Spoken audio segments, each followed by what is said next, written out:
Welcome back to the Hibiscus channel. Today we are going to cover the Hibiscus Task Wizard. If you've ever created a task in a project management tool and thought, okay, but what is this task and what version of what file does it apply to? Well, then this video is for you. Today I'm going to walk you through what we lovingly call the Task Wizard. It's one of my favorite things that we built into Hibiscus, and once you get the hang of it, it will make your projects move far more smoothly. So first, let's talk about what the Task Wizard is. In Hibiscus, tasks aren't just to-do items. They represent actions taken on assets. Every task has a type: create, review, submit, meeting, project management, or other. And that type determines what the task is supposed to do to your assets. The Task Wizard is the flow that walks you through setting up a task correctly, including which version of an asset it applies to and what version it's going to produce. Now, some Hibiscus users have theorized that I am the Task Wizard, lurking behind the scenes and making sure that every task is accompanied by the correct assets, followed by the right kind of review, but I assure you that it is all done automatically. I may wear the wizard hat, but I am not the Task Wizard, allegedly. Before I jump in, 30 seconds on how Hibiscus handles asset versions, because it matters here. Every asset has a version number in the format major.minor, like 1.0, 1.3, 2.0. Minor versions go up when you're doing normal internal work like writing or creating and reviewing, and major versions go up when you submit to the client. So 1.5 going to the client becomes 2.0. Simple, right? The Task Wizard knows these rules and uses them to keep your version history clean automatically. Okay, let's get into it. When you click the Add Task button, the Task Wizard window will pop up. The first thing you should notice is the add bar at the top, which allows you to very quickly populate the details of a task using somewhat natural language. Once you get the hang of it, this makes new tasks very easy to manage. You can start this description with the task type: create or review or submit, for instance. Include a deadline like today or tomorrow or some other date. You can also include a time budget like 3H45M would mean 3 hours and 45 minutes. Then you can click this convenient add button and all of the task details are populated for you. If this sounds confusing, you can use the help icon or read our blog post about the Task Wizard for details. Check the links below the video for more. Now let's start with the most common type of task, a create task. This is a task where someone is actually producing or updating a file or asset. Once you fill out the basics of the task using either the add button or by filling in the details manually, click next and go to the asset selection screen. Since we are creating a new asset, click create new asset and give it a short name. In this case, since we are working on a website, I will call it the about page. You can see that this is a new asset and we will have a version 1.0. You also have the option of adding a starting point for this asset, which is useful if you have a document template or something of that nature. We don't have one of those right now, so we will skip that part. There's no file attached yet. This new asset will be tagged as a placeholder, and it will be marked in progress. That in progress tag is the system's way of saying that someone is working on this. When the task is done, those tags get cleaned up automatically. All right, now click next and we will get to the assignment screen.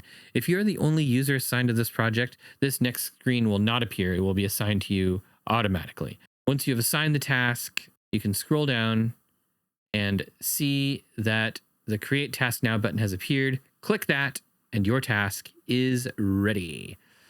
All right, now let's say you have finished your work on the asset and it is time for an internal review.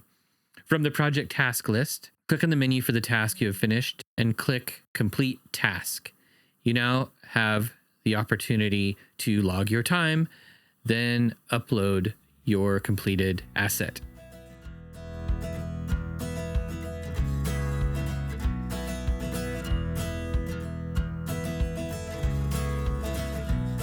Oh, look, the Task Wizard has returned.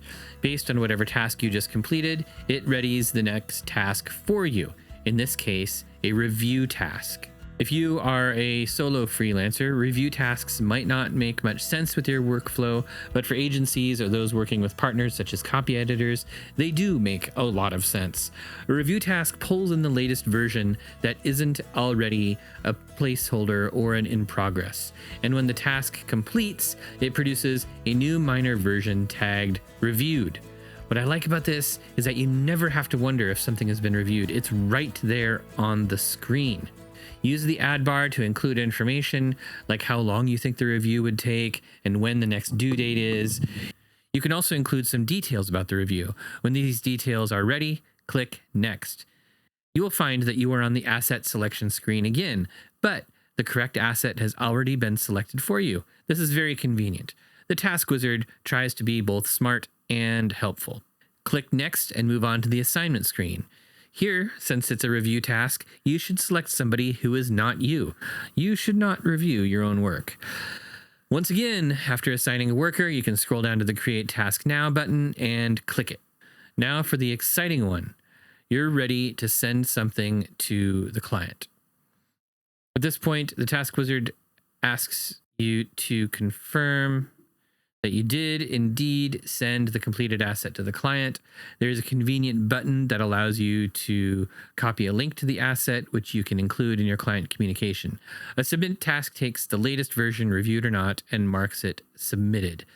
And that's where the major version bump happens. Submitting is what triggers the version to roll over.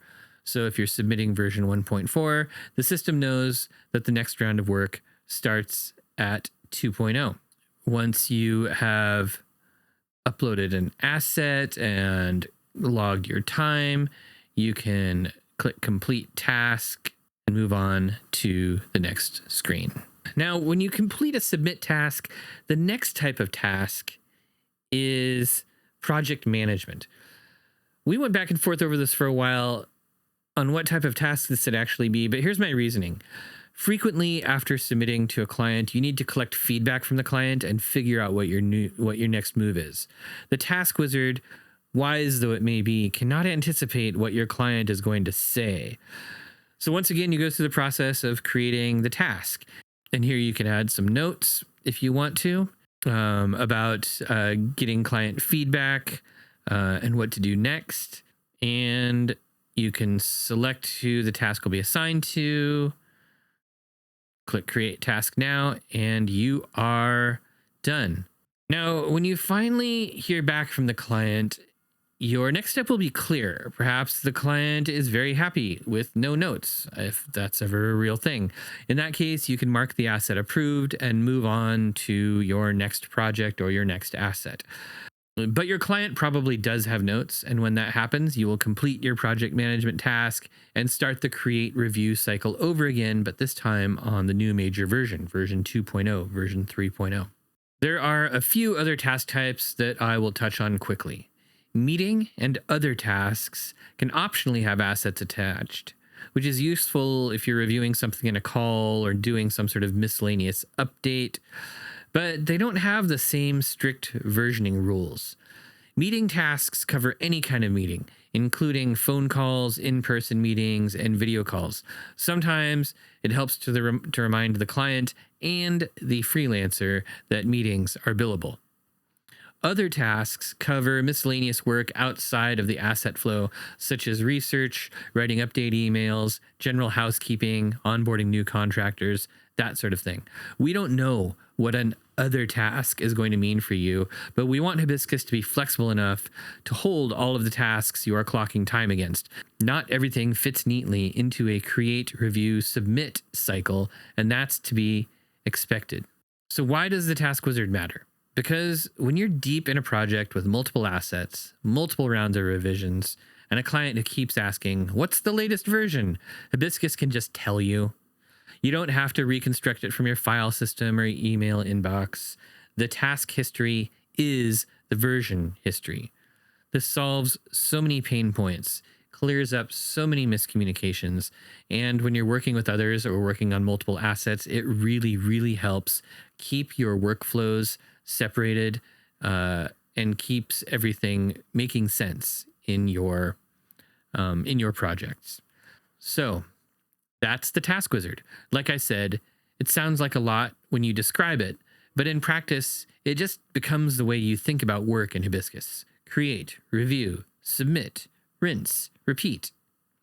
If you have questions on how to set up a specific type of task, drop them in the comments or contact us at hello@gethibiscus.io, and we will do our best to cover them in a future video.